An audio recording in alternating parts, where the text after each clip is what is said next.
warahmatullahi wabarakatuh. Kami dari kelompok 6 yang beranggotakan Desi Chandra Kurniasari, NIM 004. Zulfa Anikmah, NIM 005. Alia Hilmi Anjani, NIM 008. Ewi Septarica, NIM 095. Kelompok kami akan membahas mengenai model-model pembelajaran edutainment PAUD. Pembahasan yang pertama mengenai pengertian model pembelajaran. Yang kedua, model pembelajaran area. Yang ketiga, model pembelajaran kelompok. Yang keempat, model pembelajaran GCCT. Dan yang terakhir, model pembelajaran klasikal. Pengertian dari model. Model adalah suatu objek atau konsep yang digunakan untuk mempresentasikan sesuatu hal yang nyata dan dikonversi menjadi sebuah bentuk yang lebih komprehensif. Pembelajaran adalah usaha sadar dari seorang guru untuk pembelajaran siswanya atau mengarahkan interaksi siswa dengan sumber belajar lainnya untuk atau dalam rangka mencapai tujuan yang diharapkan. Jadi, model pembelajaran adalah suatu rencana atau pola yang dapat digunakan untuk membentuk kurikulum dalam artian rencana pembelajaran jangka panjang. Lalu merancang bahan-bahan pembelajaran dan membimbing pembelajaran di kelas atau yang lain. Nah, di sini yang pertama yaitu ada model pembelajaran area. Nah, apa sih kira-kira model pembelajaran area itu? Jadi, model pembelajaran area adalah suatu model pembelajaran yang lebih menyediakan kesempatan kepada anak-anak untuk memilih kegiatannya sendiri sesuai dengan minatnya dan mengutamakan pengalaman belajar secara bermakna. Nah, kemudian yang selanjutnya yaitu ada tujuan pembelajaran area. Di sini tujuan dari pembelajaran area adalah untuk memberikan kesempatan kepada anak agar memperoleh berbagai pengalaman bermain dengan menggunakan berbagai alat atau sumber belajar lainnya. Kemudian memberi bantuan bimbingan kepada anak pada saat waktu yang diperlukan anak. Kemudian yang selanjutnya yaitu kegiatan pembelajaran anak yang berdasarkan minat atau area. Anak secara individual memilih kegiatan yang sesuai dengan minat dan keinginannya mereka. Macam-macam model pembelajaran area. Yang pertama yaitu ada area drama. Di sini bisa berlatih dengan bermain peran. Kemudian yang kedua yaitu ada area membaca dan menulis. Di sini anak bisa berlatih dengan kegiatan menyimak, kegiatan mendengar, kemudian menulis. Kemudian yang ketiga yaitu ada area sains. Di sini anak bisa bermain macam-macam tiruan suara binatang. Kemudian yang keempat yaitu ada area musik dan tarian. Di sini anak bisa berlatih dengan menari, kemudian juga bisa berlatih dengan menyanyi. Dan yang kelima yaitu ada area balok. Di sini anak-anak bisa menciptakan suatu susunan khayal bangunan yang berbentuk perkotaan atau yang lain sebagainya. Kemudian yang keenam yaitu ada area matematika. Di sini bisa anak-anak bisa berlatih dengan berhitung. Kemudian yang ketujuh yaitu ada area seni. Di sini anak-anak bisa berlatih dengan mewarnai, menggambar, tentu saja juga bisa dengan melukis. Dan yang kedelapan yaitu ada area agama. Di sini anak-anak bisa berlatih tata cara melakukan sholat. Kemudian yang ke 9 yaitu ada area bahasa. Di sini anak bisa berlatih menyimak suatu cerita. Dan yang terakhir yaitu ada area pasir dan area air. Di sini anak bisa suruh mengamati jika ada suatu gelas yang isinya air, kemudian dikasih dengan pewarna. Nah, di situ jika dicampurkan, apakah nantinya akan terjadi perubahan warna. Di situ anak bisa diajak untuk mengamati suatu percobaan tersebut. Untuk yang terakhir yaitu pengaplikasian suatu modul pembelajaran area dan edutainment. Di sini edutainment sendiri memiliki arti yaitu suatu proses pembelajaran yang memiliki unsur hiburan yang menyenangkan.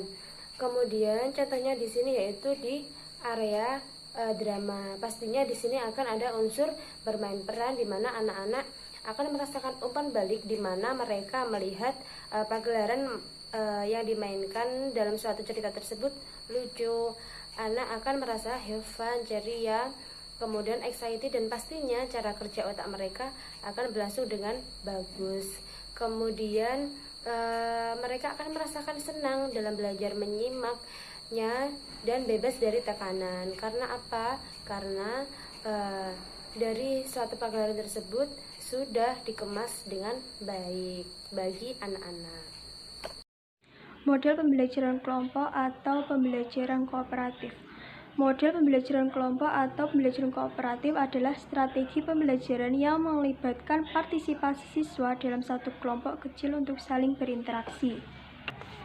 Tujuan dari model pembelajaran kelompok atau pembelajaran kooperatif adalah untuk memberikan kesempatan kepada anak secara aktif dan memberikan kesempatan untuk mengungkapkan sesuatu yang dipikirkan anak kepada teman. Dan kesempatan inilah yang bisa membuat interaksi antara anak dengan temannya ataupun dengan guru bisa menjadi interaksi yang lebih luas. Kelebihan dan kekurangan dari model pembelajaran kelompok atau pembelajaran kooperatif. Kelebihan dari pembelajaran kelompok atau pembelajaran kooperatif adalah yang pertama, siswa tidak terlalu tergantung kepada guru. Yang kedua, memberikan kesempatan yang kepada setiap anggota kelompok untuk berdiskusi ataupun berinteraksi. Sedangkan kekurangan dari pembelajaran kelompok atau pembelajaran kooperatif ini adalah yang pertama, siswa yang mempunyai kelebihan akan merasa terhambat oleh siswa yang punya kemampuan kurang. Yang kedua, pembelajaran dengan sesama siswa dikira kurang efektif dibandingkan langsung dengan pembelajaran yang diberikan oleh guru. Dan yang terakhir adalah pengaplikasian model pembelajaran kelompok atau pembelajaran kooperatif dengan edutainment. Contohnya seperti di sebuah kelas terdapat 10 anak dan masing-masing anak tersebut dibagi menjadi 2 kelompok dan masing-masing kelompok tersebut berisi 5 orang anak dan masing-masing kelompok tersebut diberikan kegiatan yang berbeda agar anak dapat berkomunikasi ataupun berinteraksi bersama temannya atau bersama guru. Contoh kegiatannya yaitu mungkin bisa bernyanyi ataupun bercerita. Model pembelajaran BCCT. Model pembelajaran ini merupakan pendekatan yang dimana dalam proses pembelajarannya ada pada dalam lingkaran dan juga pada sentra bermain. Tujuan dari model pembelajaran BCCT ini sangatlah banyak. Salah satunya, model ini ditunjukkan untuk merangsang seluruh aspek kecerdasan anak melalui bermain yang terarah. Lalu model ini menciptakan setting pembelajaran yang merangsang anak untuk aktif, kreatif, dan terus berpikir dengan menggali pengalaman sendiri. Jadi bukan sekedar mengikuti perintah dari pendidik maupun meniru atau menghafalkan saja. Yang terakhir, dilengkapi dengan standar operasional yang baku, yang berpusat di sentra-sentra kegiatan dan anak berada dalam lingkaran bersama pendidik sehingga mudah diikuti. Adapun kelebihan dan kekurangan dari model pembelajaran BCCT ini. Yang pertama adalah kelebihannya. Kelebihan dari model pembelajaran BCCT ini adalah mampu memberikan pengalaman bermain secara lebih lengkap dan mendalam melalui pembagian sentra-sentra dalam lingkaran. Nah, kelebihan lain dari pendekatan ini adalah lebih fleksibel dan kontekstual, sehingga pendekatan ini lebih sesuai dengan kurikulum tingkat satuan pendidikan. Lalu selanjutnya kekurangan dari model pembelajaran BCCT ini. Kekurangannya adalah model pembelajaran ini kan berada dalam sentra dan lingkaran. Jadi kebebasan anak untuk memilih dari lebih satu permainan itu sangat sulit. Ia juga tidak bisa beralih dari satu permainan ke permainan yang lain sebelum menyelesaikan permainan yang disajikan guru. Dengan demikian, pendekatan sistem area memberikan pengalaman bermain yang luas namun dangkal. Sedangkan pendekatan BCCT memberikan pengalaman bermain mendalam tetapi sempit. Pengaplikasian dari mode pembelajaran BCCT ini dengan pembelajaran edutainment adalah kita tahu bahwasanya mode pembelajaran BCCT ini merupakan sentra bermain di dalam lingkaran. Jadi anak membentuk lingkaran. Kita ambil contoh saja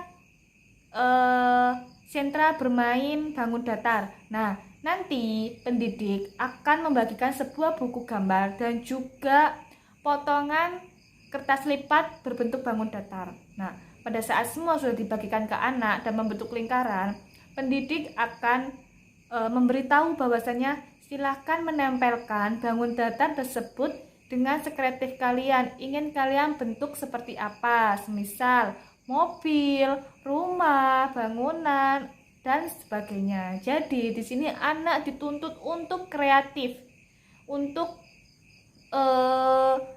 membentuk bangun datar tersebut menjadi sebuah apa, seperti itu. Nah, pada saat mereka menempelkan sebuah bangun datar itu, mereka kita ajak main, kita ajak bernyanyi, agar tidak merasa jenuh dan bosan. Seperti itu. Model pembelajaran klasikal. Pengertian dari model pembelajaran klasikal adalah pola pembelajaran di mana dalam waktu yang sama kegiatan dilakukan oleh seluruh anak yang sama dan satu kelas. Nah, sekarang kelebihan dan kekurangan model pembelajaran klasikal. Kelebihan terlebih dahulu, oke? Kelebihan yang pertama yakni guru mudah menguasai kelas. Itu sudah pasti.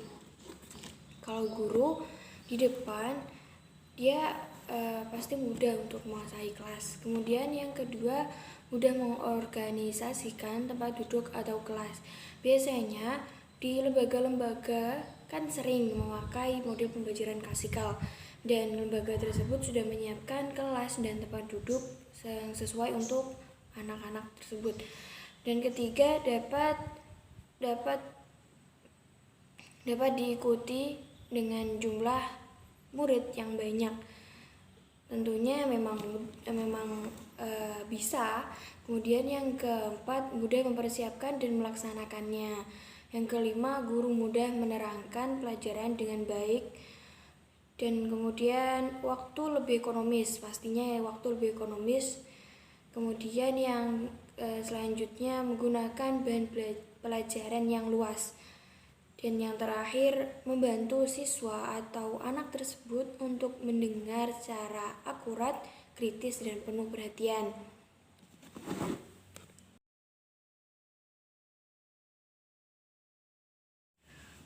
Kekurangan dari model pembelajaran klasikal yakni mudah menjadi verbalisme. Yang visual akan menjadi rugi, kemudian yang auditif atau mendengarkan itu menjadi lebih paham.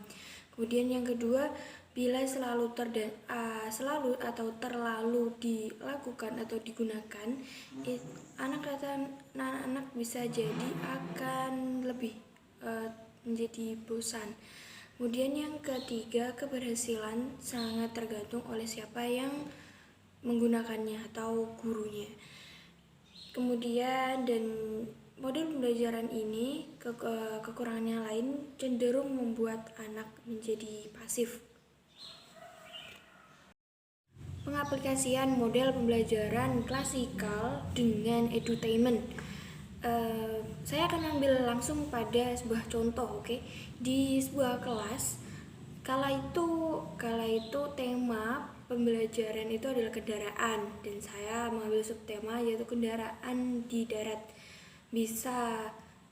Jadi bisa dibayangkan sebuah mobil ataupun bus atau truk itu seperti seperti itu. Ini bisa dibayangkan kendaraan yang seperti itu hidup di aspal-aspal seperti yang kita lihat biasanya. Nah, guru tersebut mengambil sebuah mainan anak-anak yang sebuah bus sebuah bus ia angkat. Kemudian guru tersebut berbicara pada anak-anak muridnya yang duduk di bawah dia, mengatakan bahwa ini apa.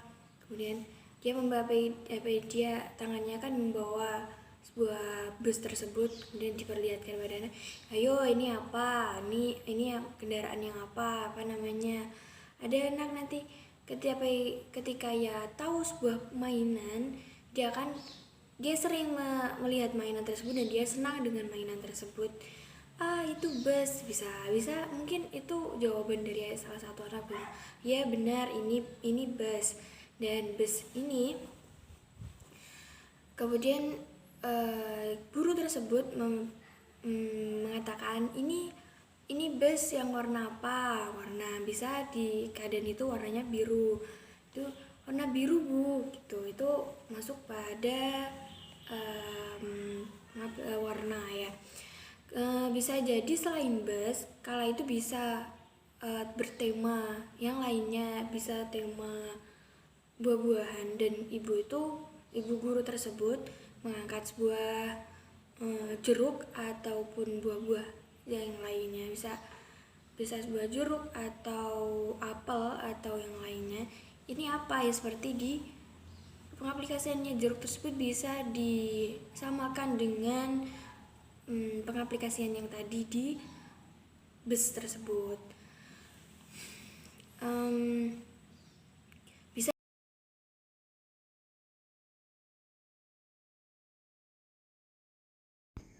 Sekian dari kelompok kami, ada kurang lebihnya kami mohon maaf. Terima kasih. Wassalamualaikum warahmatullahi wabarakatuh.